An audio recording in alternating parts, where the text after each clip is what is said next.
Hello bachcho, let's see the question is. Here the question is two block A and B of mass m and 2m respectively placed on a smooth floor are connected by a spring. A third body C of mass m move with velocity v naught along the line joining A and B and collide elastically with A.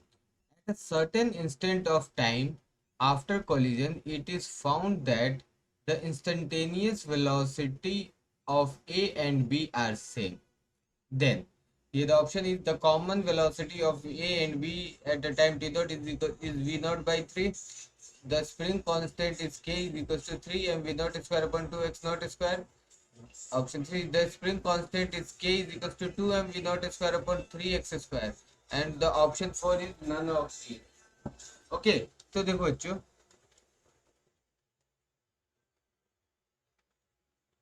कि हमें क्या दिया गया कि देखो ये जो M मास का ऑब्जेक्ट है ये वी नॉट वेलोसिटी से आता है और ये जब ये इससे कोलाइड करेगा तो देखो ये इलास्टिकली कोलाइड इलास्टिक कोलिजन है। तो देखो क्या होगा कि ये अपनी सारी जो एनर्जी है वो इधर दे देगा तो ये यहाँ पे रेस्ट पे आ जाएगा और ये इसके पास वेलोसिटी आएगी। तो देखो तो जो हम इलास्टिक है तो इसका जो इन इलास्टिक कोलिजन तो क्या होगा कि इलास्टिक कोलिजन में जो हमारा मोमेंटम है वो कंजर्व होगा और एनर्जी कंजर्व होगी in elastic conservation of linear momentum. तो हम अकॉर्डिंग टू तो कंजर्वेशन ऑफ लीनियर मोमेंटम देखो अब इसका देखो इनिशियली में इसके मास एम है और इसको क्या वी नॉट वेलोसिटी से मूव कर रहा है। तो इनिशियल मोमेंट है m we not is equal to अब देखो इनकी कितनी होगी। देखो अभी आफ्टर टी टाइम जैसे ही ये टकराते हैं उसके थोड़ी देर बाद क्या होती है इनकी वेलोसिटी सेम हो जाती है। तो यानी कि जो इनके सेंटर ऑफ मास की जो वेलोसिटी है वो उसके अकॉर्डिंग मूव कर रहे हैं तो इनकी वेलोसिटी सेम हो रही है। तो हम यहाँ पे लिख सकते हैं M we not M plus 2m into V. तो M we not is equal to 3m into we.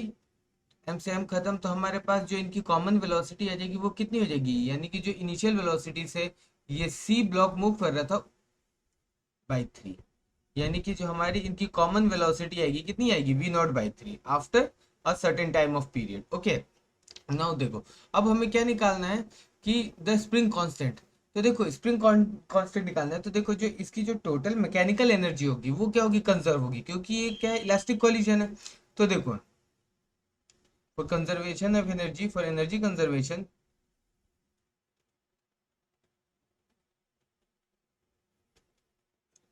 देखो इसकी जो काइनेटिक एनर्जी है वो कितनी है। देखो इनिशियल में जो काइनेटिक एनर्जी है वो है half m we not square और जो हमारी फाइनल में होगी क्योंकि ये तो अब रेस्ट पे आ जाएगा वो हो जाएगी 1/2m+2m into v square easy plus. अब देखो स्प्रिंग के भी अंदर भी होगी इसकी कुछ पोटेंशियल एनर्जी तो ये हो जाएगी हाफ के एक्स नॉट का स्क्वायर। तो हमें क्या करना है हमें स्प्रिंग कांस्टेंट के की वैल्यू फाइंड करनी है। तो देखो यहाँ 1/2 से कैंसिल हो जाएगा 1/2 तो यहाँ कितना बचेगा m we not square is equal to 3m। अब देखो v की जगह हम वी नॉट बाई 3 लिख सकते हैं तो ये हो जाएगा v not square by 9 plus k x square. तो 3 से ये गया 3 टाइम्स 9 गया 3 टाइम्स तो ये हमारा कितना हो जाएगा। तो K x square is equal to 3m we not का square minus V M we not square is equal to minus M we not square upon 3। तो जब हम इसका एलसीएम लेंगे तो हमें कितना मिल जाएगा 3m we not square minus M we not का square upon 3 that is k x square. तो के इज इक्वल टू कितना आ जाएगा देखो 3m V square minus M V square किया तो कितना बचेगा 2m V not square upon 3x square. तो ये हमारा क्या आ जाएगा स्प्रिंग कांस्टेंट की वैल्यू आ जाएगी। Now let's check the option is कि the common velocity of A and B at a time T not is V not by 3 that is the correct answer. And the option 2 is the spring constant k is equals to 3m v naught square upon 2 x naught square. No, that is the wrong answer. And the option 3 is the spring constant is k is equals to 2m v naught square upon 3x square. That is the correct answer. And the option 4 is none of these. That also is the wrong answer. So the correct answer is 1 and 3. Best of